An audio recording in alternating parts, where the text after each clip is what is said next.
Jardinage, permaculture, biodiversité, avenir. Bienvenue sur les podcasts 100% nature et jardin de Rustica. Bonjour à toutes et à tous et merci d'écouter les podcasts Rustica. Nous retrouvons régulièrement des experts qui nous livrent leurs conseils et astuces pour mieux jardiner, aménager et embellir son intérieur comme son jardin ou sa terrasse. Aujourd'hui, nous recevons Pierre Nesman, rédacteur en chef adjoint à Rustica, qui va aborder un sujet brûlant d'actualité, faire face à la canicule au jardin. Bonjour Pierre. Bonjour Amandine. Alors, à quel moment bascule-t-on dans un épisode caniculaire ? Alors Amandine, il faut savoir qu'un épisode caniculaire auquel nous sommes de plus en plus confrontés, que ce soit nous les êtres humains ou les végétaux, débute au moment où les températures de la journée sont équivalentes à celles de la nuit. Alors tout simplement parce que pendant le jour et la nuit, lorsque les températures sont identiques, les végétaux ou les êtres humains, on n'a pas le temps de se requinquer. C'est-à-dire qu'on n'a pas le temps de profiter de la nuit pour se réhydrater, pour se refaire une santé et affronter une nouvelle journée de chaleur. Et donc, à partir du moment où il y a la même température jour et nuit et que les végétaux ou les êtres humains ont du mal, effectivement, à affronter une nouvelle journée caniculaire, eh bien, on considère qu'on est dans un épisode caniculaire. Effectivement, on le ressent de plus en plus, la planète a chaud, mais que se passe-t-il ? Alors nous sommes tous acteurs du réchauffement climatique. Nos modes de vie, nos modes de consommation, nos modes de déplacement produisent depuis l'ère industrielle un gaz à effet de serre.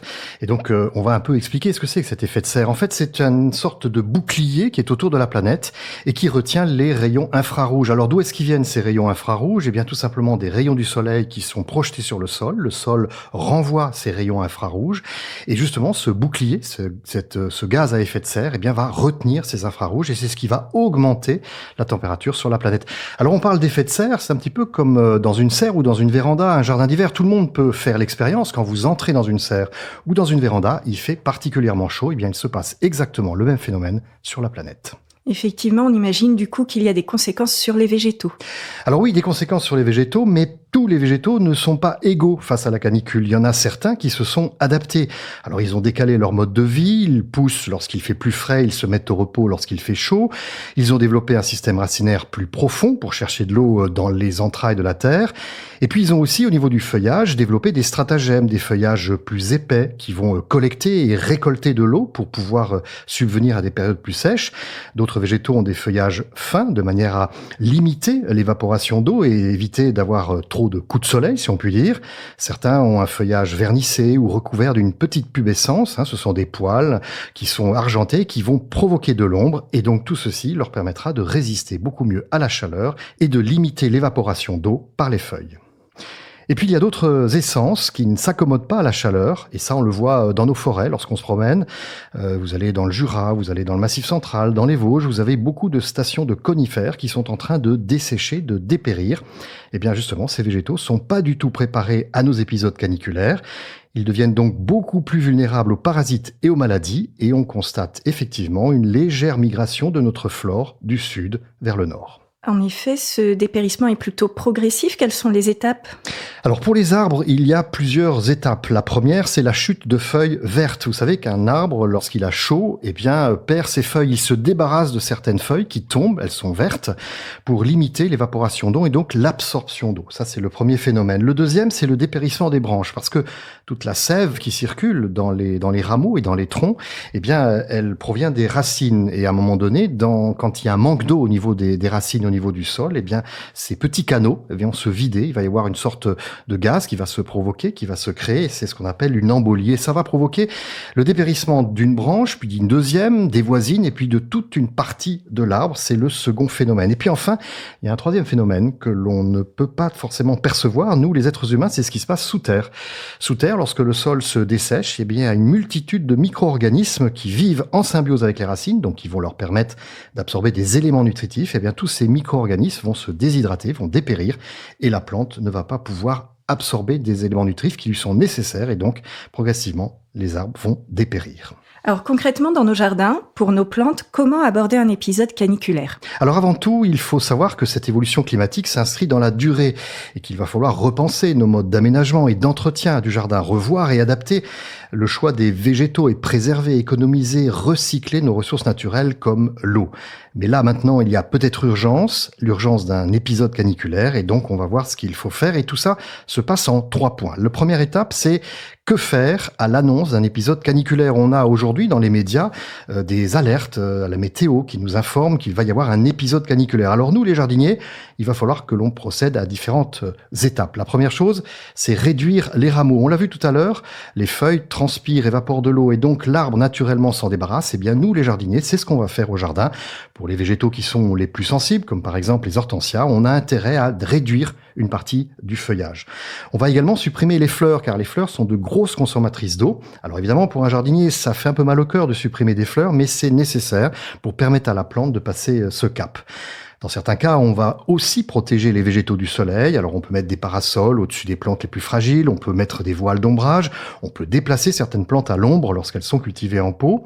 On va aussi espacer les arrosages pour endurcir les plantes, c'est-à-dire que plutôt que d'arroser un petit peu tous les jours, on va arroser beaucoup tous les 3 ou 4 jours, de manière à ce que les plantes se préparent progressivement à un épisode caniculaire. Et puis aussi, on va inspecter, déceler les attaques parasitaires. On l'a vu, les végétaux qui souffrent du sec sont beaucoup plus vulnérables aux parasites et aux maladies. On va être particulièrement vigilant sur ce point. Et puis enfin, pour la pelouse, eh bien, on va limiter la tonte. On va tondre beaucoup moins court, laisser la pelouse se développer, car il y a une petite zone d'ombre qui va justement lui permettre de passer ce cap. Et puis enfin, au niveau du sol, on va biner, sarcler, décompacter. Vous savez, il y a un adage qui dit « un binage vaut 2 arrosages ». Eh bien, sarcler le sol permet de décompacter la terre.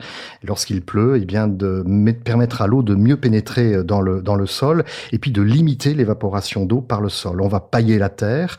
On va réaliser des cuvettes d'arrosage autour des plantes de manière à ce que l'eau d'arrosage que l'on va apporter puisse bien être orientée vers les racines.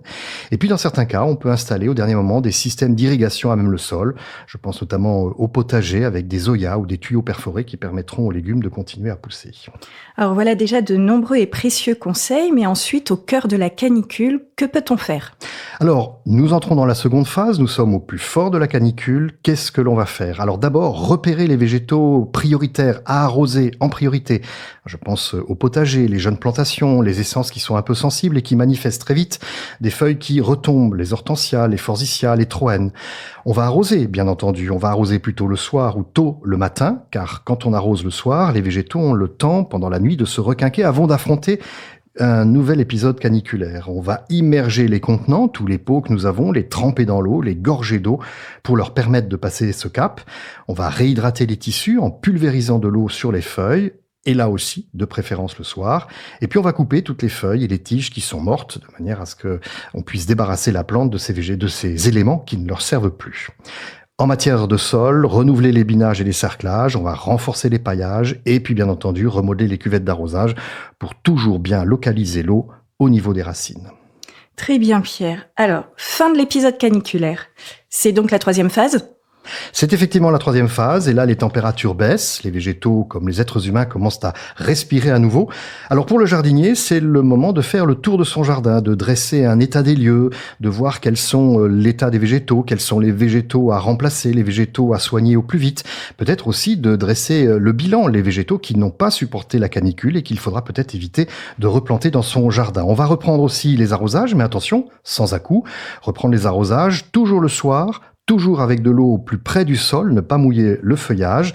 Et sans à-coups, parce que il est faux de penser que parce que les végétaux sortent d'une période caniculaire, il va falloir beaucoup les arroser. Ils vont reprendre leur rythme progressivement, donc surtout pas d'arrosage en excès. On va couper les branches, les feuilles, les fleurs qui sont mortes. On va rabattre les tiges sèches des plantes vivaces, car certaines plantes vivaces et certains arbustes peuvent très bien repousser d'ici l'automne. Et puis, malheureusement, pour les plantes qui sont mortes et qui n'ont aucun recours, eh bien, on va arracher les souches pour éventuellement les remplacer au printemps suivant. Et donc, il faut faire le bilan. Eh ben oui, effectivement, puisque à la suite d'un épisode caniculaire, c'est le moment de faire le bilan et de préparer l'avenir. On va peut-être repenser son jardin, on va peut-être opter pour des espèces plus endurantes, collecter, économiser l'eau, bref, un ensemble d'opérations pour pouvoir faire face au prochain épisode. Eh bien, merci Pierre pour toutes ces informations et ces conseils. À bientôt. À bientôt, Amandine. Et voilà, vous savez maintenant comment accompagner vos plantes et affronter un épisode caniculaire. On le ressent, on en prend davantage conscience, mais il peut être irréversible. Pour savoir comment cultiver, entretenir et soigner vos légumes et bien d'autres choses encore concernant le jardin, les fleurs et le jardinage, retrouvez tous nos conseils en écoutant les podcasts Rustica. Merci d'avoir suivi notre podcast et retrouvez tous nos conseils en kiosque dans le magazine Rustica ou sur rustica.fr.